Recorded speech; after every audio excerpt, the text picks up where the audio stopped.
Have you ever dreamed of living in a world where you start as a small street scrapper, scavenging the streets to survive, gathering your life savings to build a small forge in hope of making it big one day, finding a young, cute, attractive maid so her blossom carries your dynasty forward one more step in the evolution ladder? A world also of political intrigue where the local city politics are involved in every facet of the daily life. A cunning place where the competition is brutal and out to get you. A place where the thugs and tramps are out at every street corner, and it'll take your life for a simple coin. A place where the whores are charming and totally legal, but also a place you can build yourself a legitimacy by building and maintaining a small church for your fellow believers or fall in the darkness of monetary usury.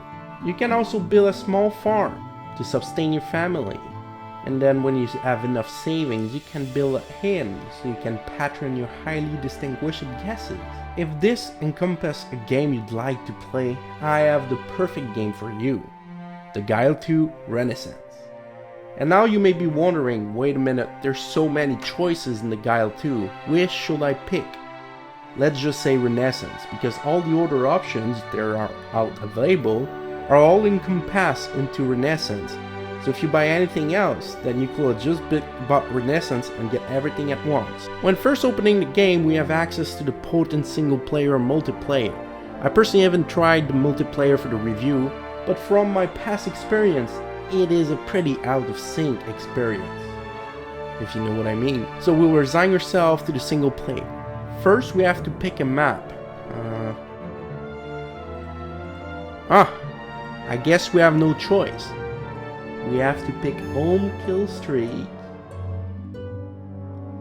We get a character creation window where we have to choose our appearance among several ugly models and set some starting attributes that we will talk about later. We also have the possibility to pick either Catholic or Protestant, the two main religions of the time. Oh, how time changes simple things.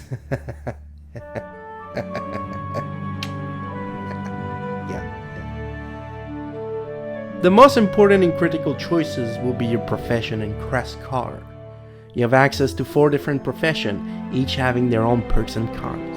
You could be a patron and make a living feeding people, or a craftsman and make a living clothing people, or a scholar making a living teaching people, or a rogue making a living having actual fun. There is a set of goals for the game which consists solely of running the competition to the ground. You can undertake this peril through various methods, either start up a successful business and win the capitalistic way, or run for office at your local city to audit your opponent with the tax inspector and tear down their illegal buildings, thus winning the capitalistic way. Or there is also a dark path you can take, isolating your enemies in dark alleyways or in the countryside, beating them to the ground and piercing their hearts with your sharp blade, thus winning once again in the capitalistic way. If you haven't understood yet, the Guild 2 is an American capitalist simulator, except it is set in the 15th century Europe. So the legislation are just slightly different than today. For example, you will never be able to get out of a murder crime case in the court today just because the prosecutor is absent. Absent, of course, because he's knocked down by the arbor.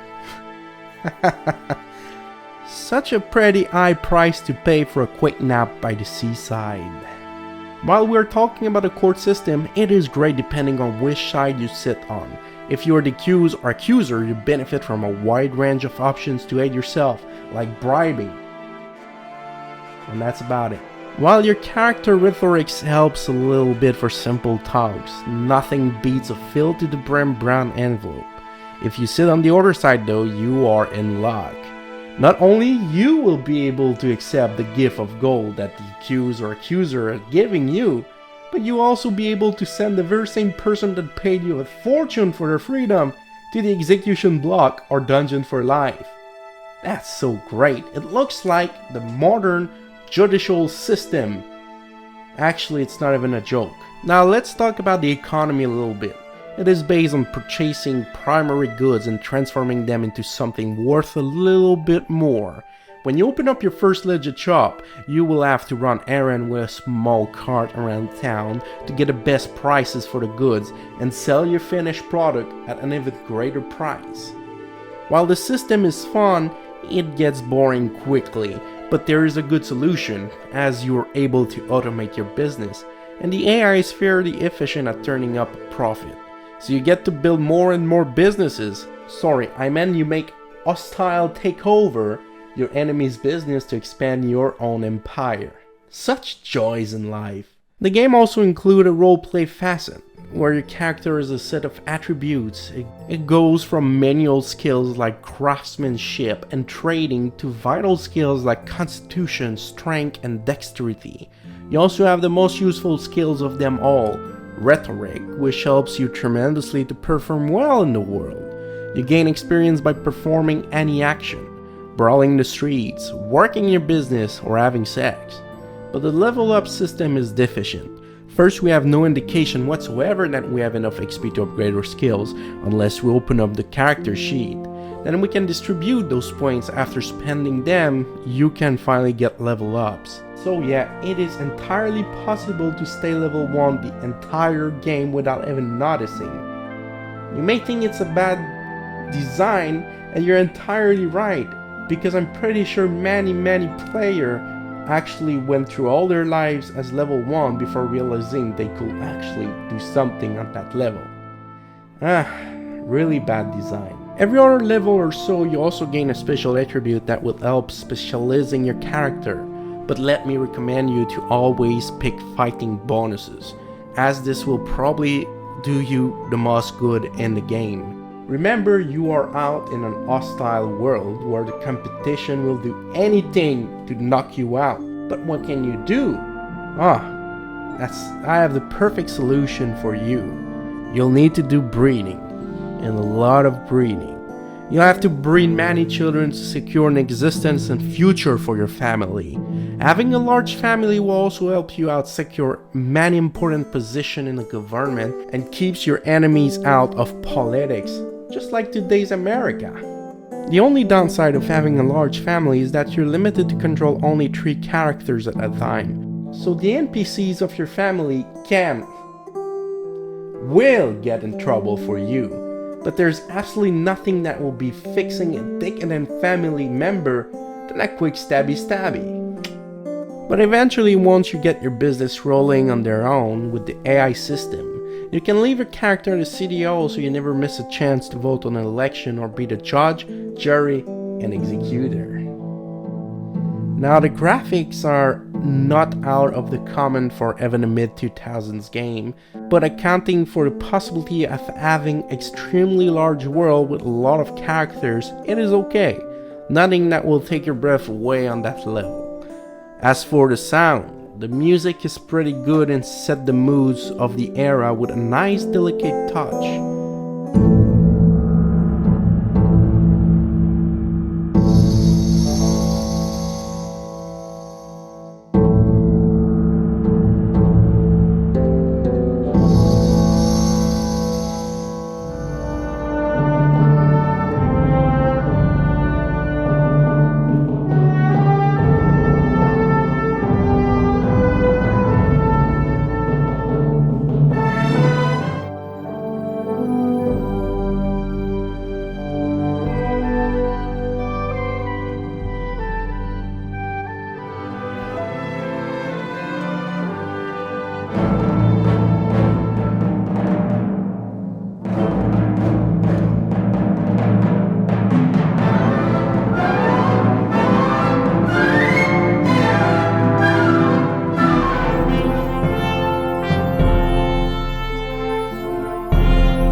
But the voices still haunt me to this day.